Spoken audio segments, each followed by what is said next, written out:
반갑습니다. 주식탐구생활 전재인입니다. 이 영상을 녹화하는 날짜는 2022년 2월 5일 토요일자고요. 이번 시간에는 넷플릭스에서 공개된 지금 우리 학교는이 공개되자마자 글로벌 1위에 등극하고 현재까지도 그 1위를 유지하는 기염을 토하고 있습니다.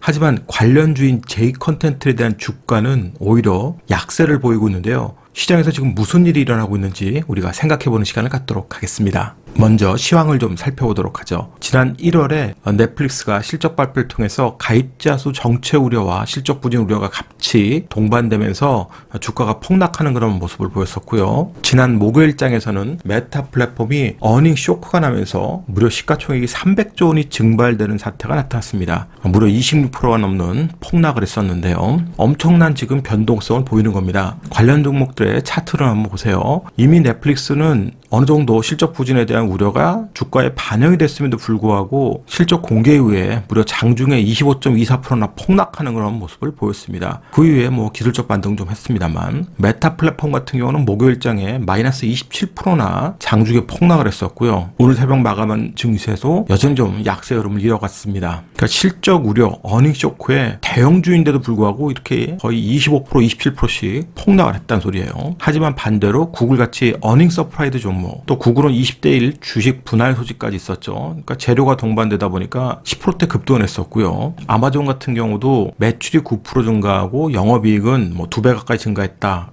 이런 어닝 서프라이즈 소식이 나오니까 시간에서 19% 폭등을 했습니다. 두 종목의 차트를 보면 아마존 같은 경우 메타 플랫폼 급락에 같이 급락을 했다가 오늘 새벽에는 장중에 16% 넘게 폭등이 나왔어요. 역시 어닝 서프라이즈가 주가 반등을 견인했고요. 구글 같은 경우는 장중에 10%대 급등을 했었습니다. 그러니까 어닝 쇼크 종목과 어닝 서프라이즈 종목의 당일의 그런 주가 흐름은 완전히 극명하게 갈렸다는 소리예요. 그러면 국내 증시에서도 이런 현상이 나타날 수 있는 겁니다. 그래서 여러분들이 갖고 있는 종목이나 아니면 관심 있는 종목들에 대한 실적 발표를 잘 지켜보셔야 돼요. 한국거래소 사이트에 가시면 시장 동향을 보실 수 있고요. 시장 동향에서 IR을 누르시면 IR 일정을 보실 수가 있습니다. 그러면 다음 주 월요일부터 금요일까지는 주요 기업들의 IR 일정이 몰려 있어요. 그래서 여러분들이 보유하고 있는 종목이나 관심 있는 종목들이 실적 발표를 어떻게 하는지 꼭 챙겨보셔야 될 겁니다. 물론 이미 잠정 실적을 발표한 기업들 말고 실적 발표 없이 이번에 실적을 발표하는 기업들을 유심히 봐야 되겠죠. 대신증권의 HTS를 활용하시는 분들은 8292 화면으로 가시면 됩니다. 공식 캘린더가 나오는데 그 중에서도 다른 건 다 지우시고 결산 실적과 기업 설명회를 체크해서 검색하시면 이렇게 다음 주에 주요 기업들의 일정이 나옵니다. 다 눌러보실 수 있어요. 월요일 날만 23개 기업이 추가로 있고요. 33개, 29개, 26개, 10개 이렇게 쭉쭉쭉쭉 다음 주에 기업들의 실적 발표가 예고되어 있습니다. 우리 시장 변동성은 여전히 높을 가능성이 있어요. 실적에 따라서 급등락을 할 수 있기 때문에 그러니까 꼭 관심을 갖고 체크를 해보시고요. 그러면 오늘 주제인 지금 우리 학교론에 대해서 살펴보는 시간을 갖도록 하겠습니다. 지금 우리 학교론이 지난 28일 공개를 앞두고 예고편을 먼저 공개하죠. 그런데 예고편 공개 이후 열흘 만에 무려 1000만 뷰나 돌파했다는 소식이 전해졌습니다. 그러니까 글로벌 조회수 1000만 뷰는 엄청난 건데 그만큼 이 작품에 대한 기대감이 살아있다는 거죠. 그런데 주가의 반응은 그렇지 못했다라는 걸 우리가 알 수 있습니다. 이게 얼마나 참 대단한 거냐면 최근에 예고편들의 조회수를 한번 보세요. 이 최근에 이제 공개된 넷플릭스의 작품들의 예고편들인데 그 중에서도 100만 뷰가 넘어가는 예고편은 딱 2개 있습니다. 그 중에 하나가 260만 회를 넘긴 2022년 영화 전체 프리뷰 영상. 이건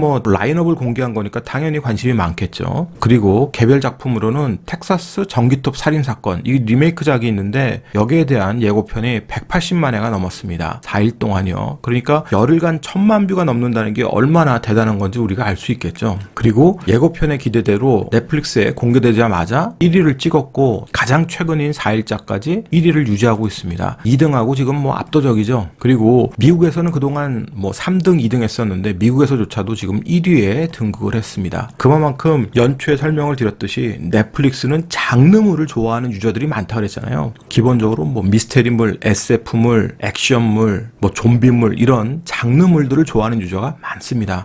그 중에서도 이런 좀비물들을 좋아하는 유저들이 많은데 한국 좀비물에 대한 기대감이 높다 보니까 이렇게 한 방에 1위에 등극했고 그 1위를 내주지 않고 계속 유지를 하고 있어요. 이 정도 소식이면 사실 과거 같으면 뭐 점상은 못 가더라도 최소한 10% 15% 떠서 출발해가지고 뭔가 시세를 형성하려고 하는 모습을 보였을 겁니다. 그런데 관련주인 J컨텐트리의 주가 흐름을 보면 오히려 당대 운봉을 맞고 거래도 세웠어요. 힘이 없었다는 소리죠. 물론 시장 대비해서는 박스권을 유지하면서 아주 긍정적 흐름을 만들었습니다만 역시 기술적 부분에서 우리가 판단을 할 필요가 있다는 소리입니다. 자, 앞전에 지옥이 공개됐을 때 이 지점이 고점이었습니다. 지옥 공개됐을 때 갭 상승해서 피레치 무브만 하더랬죠. 거래도 터졌습니다. 그러면 이번에 지금 우리 학교는 기대감으로 여기를 다시 가려면 반드시 거래량을 수반해야 되는데 조금 깨끗하게 볼게요. 앞전에 마디가 고통의 자리인 이 자리 65,000원짜리에 진입했을 때도 거래가 안 씁니다. 장대 운봉 맞고 연속으로 운봉 맞았던 거래량 대비해서 거래가 안 쓰고 있죠. 그러니까 다시 밀리는 거예요. 그만큼 시장 상황이 지금의 저 재료를 강력하게 받아들이지 않고 있다는 일종의 시그널인 거죠. 그리고 연휴 이후에 첫 거래가 되자마자 갭 상승을 해도 약했습니다. 이런 갭을 뛰어넘고 여기서부터 출발해서 치고 가지 않으면 그냥 되밀 수밖에 없는 거예요. 이미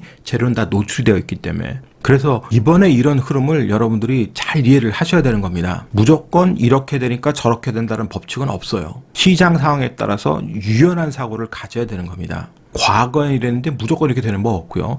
그렇게 될 가능성이 있지만 그렇게 될 가능성에서 시장 변수가 어떻게 생기는지를 파악할 수 있어야 된다는 거예요. 개인적으로도 연휴 끝나고 이 갭 상승 시초가 때 일부 팔고 다시 되밀릴 때 다 팔아서 정리를 했습니다. 그러니까 수익을 다 확정지고 빠져나왔는데 개인적으로 상당히 아쉽지만 그래도 그 시장을 이해했기 때문에 그렇게 대응할 수 있는 겁니다. 그러면 앞으로도 마찬가지예요. J컨텐트리사나 레이블에서는 앞으로도 넷플릭스 기대작들이 꾸준하게 발표가 됩니다. 안나라 수마나라는 드라마도 충분히 기대를 할 수 있고요. 대작이 기대되는 수리남, 그리고 리메이크 작품인 종이의 집, 이런 드라마들이 넷플릭스의 기대작으로 지금 라인업이 구성되어 있는데 지금처럼 시장 환경이 안 좋으면 저런 라인업들이 지속적으로 나와도 시장 반응이 뜨뜻미지근할 수 있다는 소리예요. 잠깐 반등했다가 거래가 받쳐주지 않으면 다시 언제든지 되밀릴 수 있다는 겁니다. 그러니까 지금과 같은 비슷한 수급 상황과 시장 상황이라면 기대감은 상당히 낮춰서 대응을 해야 되는 거고, 만약에 시장 상황이 바뀌어서 재료가 잘 반영되고 기대감이 높아지는, 특히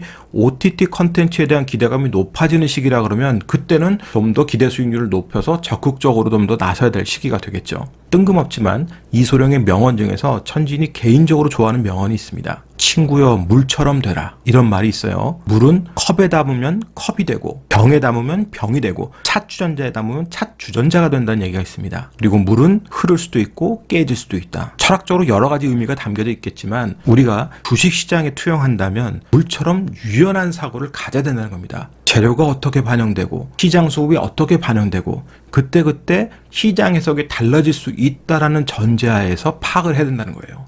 무조건 이런 재료는 이렇게 반영되고 이런 재료는 이렇게 반영되지 않는다는 소리입니다. 대체적으로는 그렇게 흘러갈 수 있겠지만 시장 상황에 따라서 반영되는 것은 다르게 나타날 수 있다는 거, 물처럼 유연한 사고가 필요하다는 겁니다. 그래서 이 OTT 컨텐츠 관련주뿐만이 아니라 모든 재료, 금리에 대한 것도 그렇고 긴축에 대한 것도 시장 상황의 변화에 따라서 다르게 반응할 수도 있다는 걸 우리가 유연한 사고를 가지면서 판단하는 그런 지혜가 필요합니다. 오늘자 한 줄 요약. 시장 판단을 위해 물의 유연성을 가져야 한다. 이 영상이 도움이 됐다면 좋아요, 구독하기 부탁드리고요. 저는 다음 시간에 또 뵙도록 하겠습니다. 고맙습니다. 전지인이었습니다.